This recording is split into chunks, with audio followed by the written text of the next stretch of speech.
All the Dharma masters and lotus friends, Namo Amituofo. Tonight's Dharma sharing title is I Want to Die as a Buddha named Reciter. This topic comes from a lotus friend who is an American. He joined the Pure Land Buddhism of Texas Qingming Buddha name recitation memorial service that was live streamed through Line app this past March.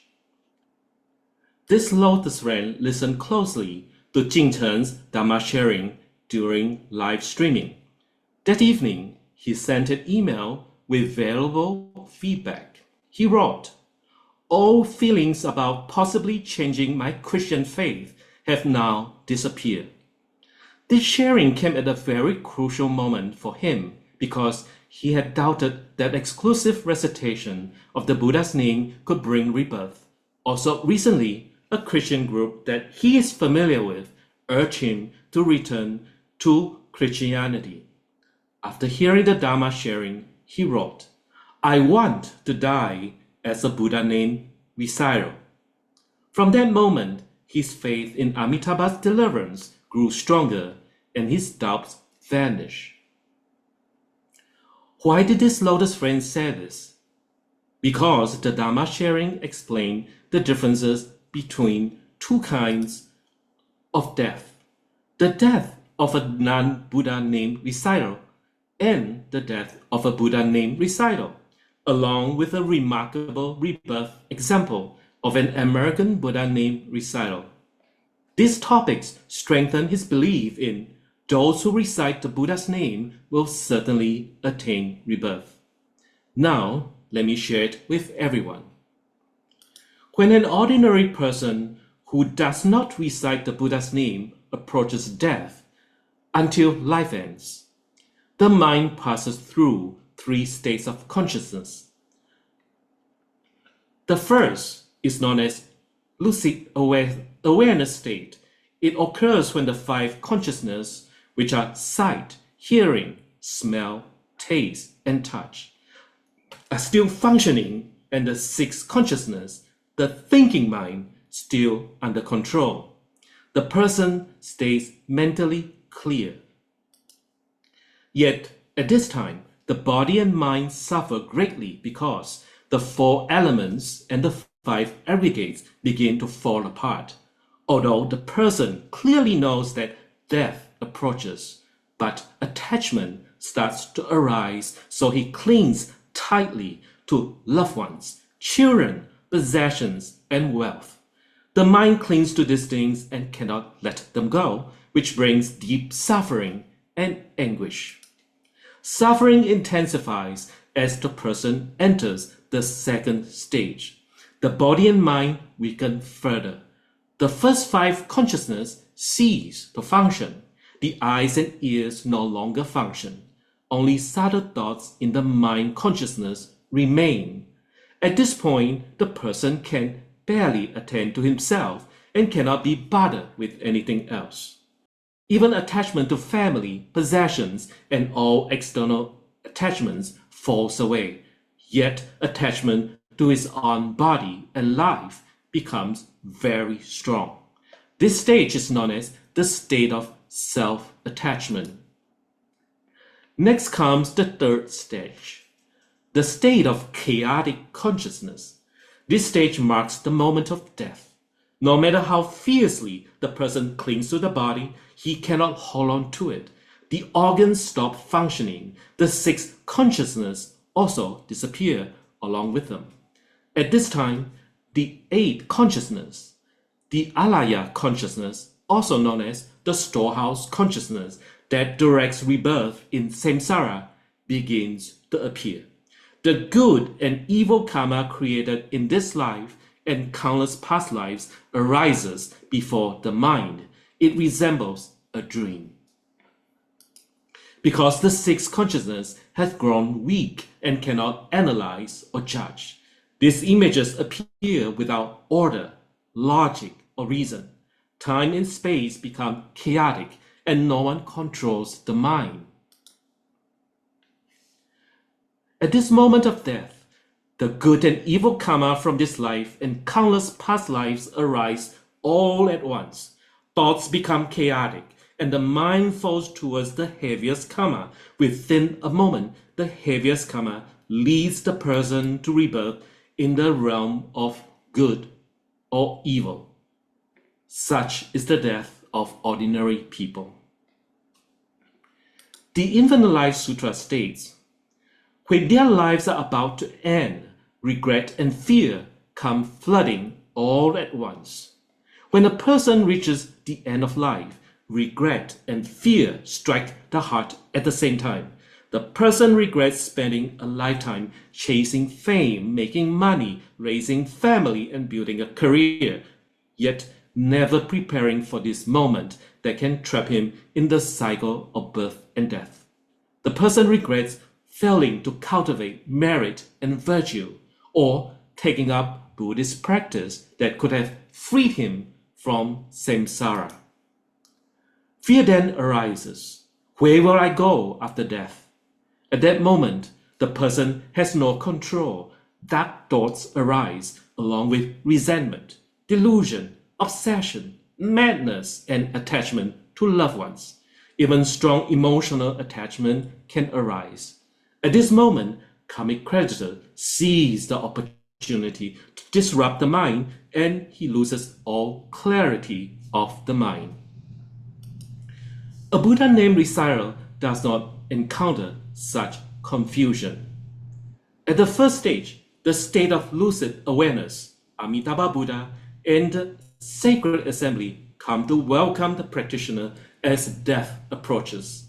The Contemplation Sutra describes this process in detail, which can be summarized in 9 steps. First, Amitabha Buddha and the sacred assembly arrive to welcome the practitioner.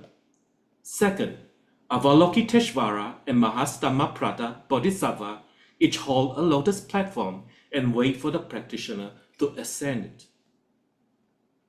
Third, Amitabha emits light directly onto the practitioner, eliminates karmic obstacles at once, and brings comfort and joy at life's end. Fourth, Amitabha and countless immediate Buddhas extend their hands to receive the practitioner.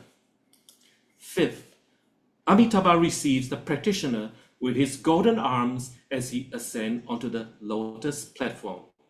Sixth, Amitabha and Bodhisattvas offer praise and reassurance. The Buddha says, "Good man, because you have recited Amitabha's name, all your negative karma has been eradicated, and I am here to welcome you." 7. The practitioner feels great joy. Seeing the Buddha arrives, the Bodhisattvas hold the lotus platform, the Buddha's light shines on the body, and his hands guide the practitioner to ascend onto the lotus platform.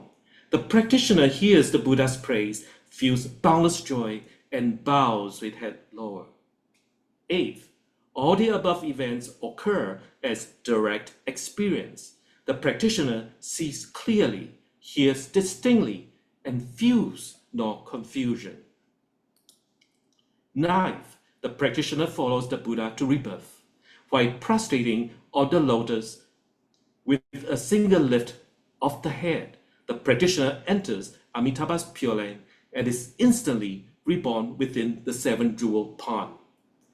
These 9 stages describe the full experience of a Buddha named Reciter, from the Buddha's arrival at the final moment to rebirth in the Pure Land.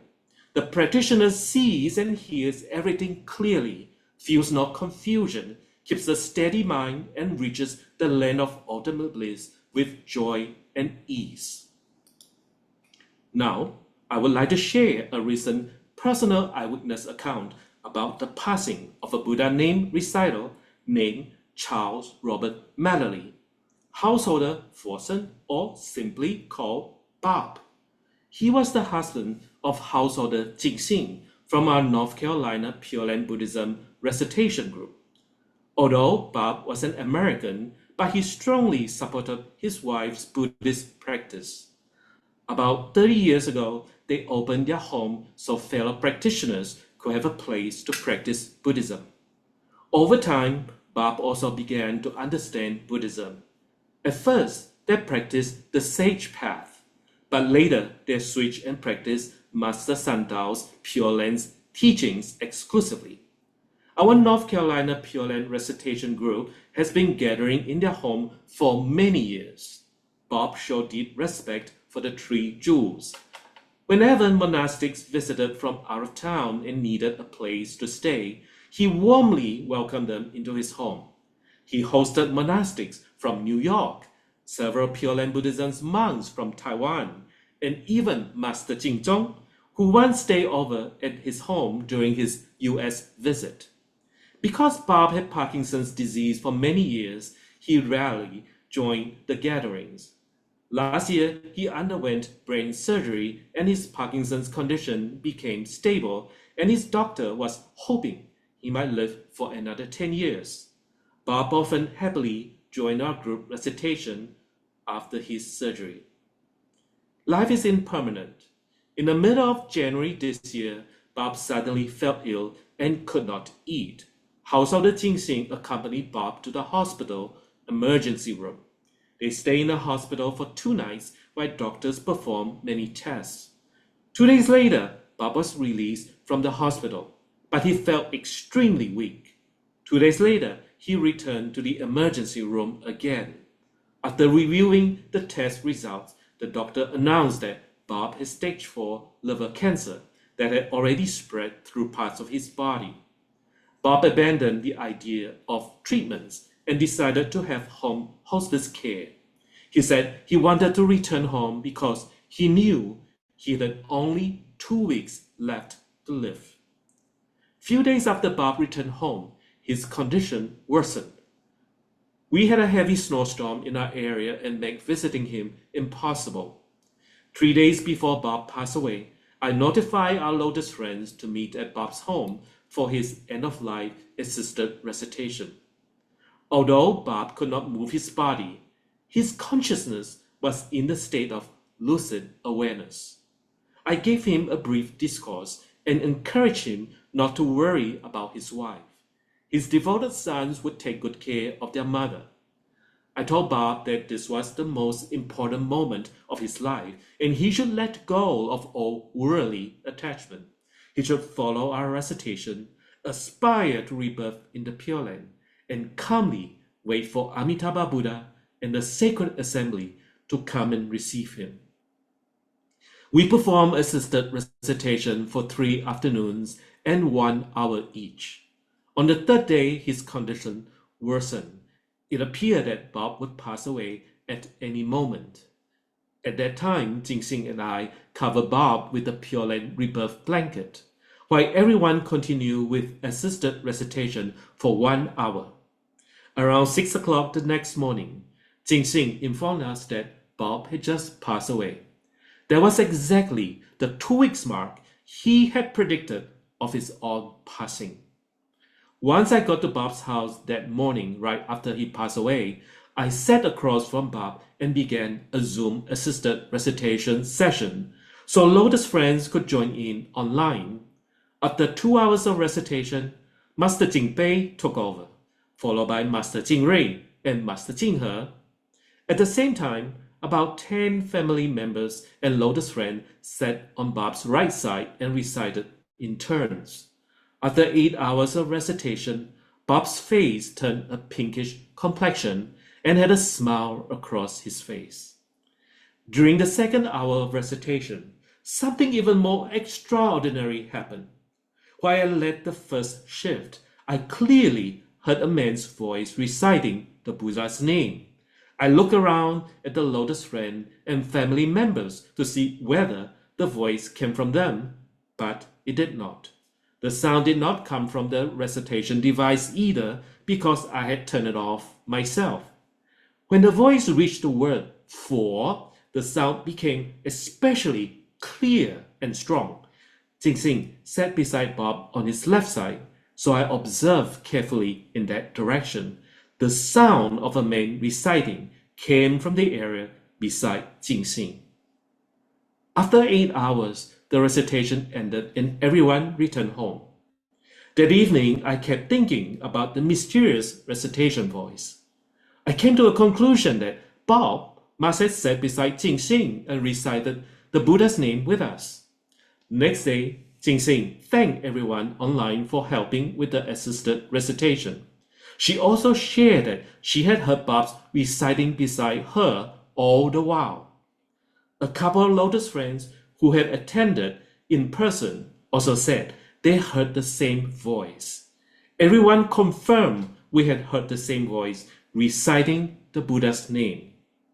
From the various auspicious signs during Bob's passing, and from the fact that he foreknown the time of his death, plus everyone who heard Bob reciting along with us, can confidently confirm that Amitabha Buddha had received Bob and delivered him to the land of ultimate bliss. As Master Hongren said, those who recite the name will certainly attain rebirth because they rely on the Buddha's primal vow. This account shows the best outcome for a Buddha name recital at the time of death. It should strengthen our faith in Amitabha Buddha and in our aspiration for rebirth. Whether we are healthy or ill, we simply recite the Buddha's name, and Amitabha will certainly come to receive us. With such supreme rebirth example, who wouldn't want to die as a Buddha name recital? This concludes my sharing. Namo Amituofo.